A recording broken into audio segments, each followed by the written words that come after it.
It is about 12:30 p.m. on a Wednesday. I am on the 3 train with 3 other passengers. A teenage boy slides open the door on my right. Shortly after the train begins to move, he bounces back and forth on his 2 feet toward my end and sits diagonal from me. He is draped only in an orange and white striped t-shirt, black windbreakers, and shoes that look like they have seen centuries before his time. It is a brisk and soggy day, but his shoulders carry no coat, only a backpack slung over them. I am sure he is supposed to be in school, but he is not. He is here, sitting diagonal from me, the bottom hole in his face slack and ajar, his eyes affixed in my direction. Every few moments I glance back at him. My eyes slap the creep of his wrist. I am uncomfortable. The first few times he looks away from meeting my eyes, as if he were not looking, as if to deter my silent complaint so he can return to what he was doing, surveying my body in silence.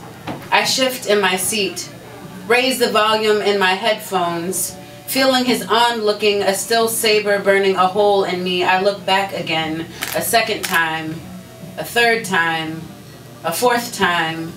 My mouth begins to fix itself. I am going to say something to this boy, but my eyes drop down. His hands, once slipped into his shirt through the holes of his 2 short sleeves for warmth, have migrated lower and lower. Both now doing an up-down dance between his legs. Fast, slow, fast, slow, fast, slow. His core rendering a subtle contort, his limbs a wondrous and secret euphoria following suit. Up, down, up, down, up, down. This time when I look back down, my eyes flick up to meet his, to tell him no, not here.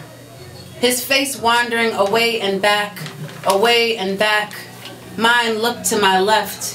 To the woman in arm's reach of him, I scowl. Her eyes dart away. Solidarity is a fleeting thing when a teenage boy has wrapped his fingers around his penis in front of you as if you are sitting in the privacy of his bedroom. He is not stopping. The train halts at Bergen Street. I make a beeline for the next car, having lost this battle. This time I do not look back at my seat. I do not have to look back to know he is looking at my back. The many times my back, my side, my front, my everything has been on display for the male gaze. In broad daylight, the expectation is never for it to stop. The expectation is for me to cover up, to move, to leave, to deal with it, to disappear and leave what he needs to get off behind: my breast, my ass and thigh, a solemn soiled page ripped from the magazine. He keeps hidden under his mattress, a mirage, and his wet dream comfort on a too cool train car just empty enough, as if that even matters.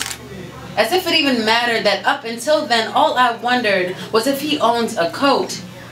That it is almost winter and this boy is out here during school hours without a coat.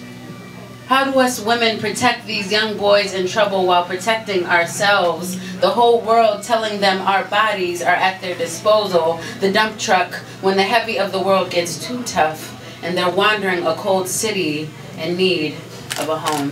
Thank you.